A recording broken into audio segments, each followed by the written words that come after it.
In 1991, I was 20 years old and started my second semester of college as a foreign exchange student at the University of Mexico.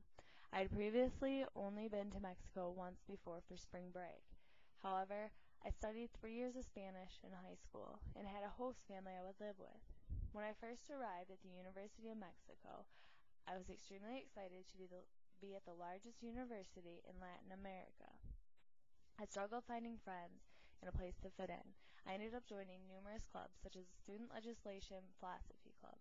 Over time, I began to meet more people and feel more at home. However, I knew everybody viewed me as somewhat different. When things were just starting to feel right, Francisco Barnes de Castro decided to place a tuition plan in action. This plan consisted of raising tuition from roughly 2 cents to roughly $65 per semester. To me, this really wasn't a big deal.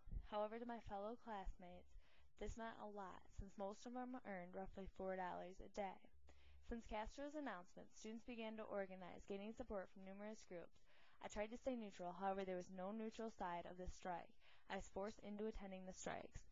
My so-called friends that at once made me feel somewhat at home had made me feel like I was defenseless to them.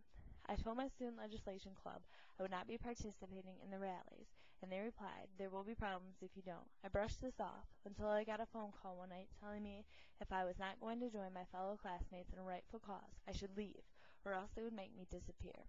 That night I thought about my possible choices, either risking graduation from college or death. I switched my classes to off-campus classes so I could continue going. The first strike my legislation class pressured me into going was in Mexico City. We all stood in the street holding signs. After about an hour of blocking the street, the military police were called into action. I saw the lights from the distance and knew it was a bad situation. Everybody stood together, yelling, "Stay together! They'll have to take us off." I tried to walk away. However, I was stuck. The police began spraying tear gas, and once it hit me, my eyes started to blur, and I couldn't stop crying. Only being able to see shapes, I managed to get out on my knees and crawl through the people's legs and finally make it through an opening. People were getting arrested, left and right, so not knowing what else to do, I just ran. After I made it safely back to my house, I vowed I would not be in that position again, and I would no longer go to my student legislation organization. The first day, I missed our meeting, and I immediately got a phone call asking why I wasn't there. I replied I was sick. They didn't believe me.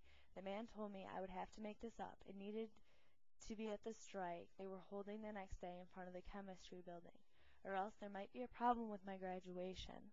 Not wanting to risk graduation or possibly death, I decided to attend the strike. The police were never called to the strike. However, there were numerous media groups taping the whole thing. I was so nervous my parents would see me on the news and worry about me. After about 4 other strikes I was involved in what felt like a year, the students finally got their way.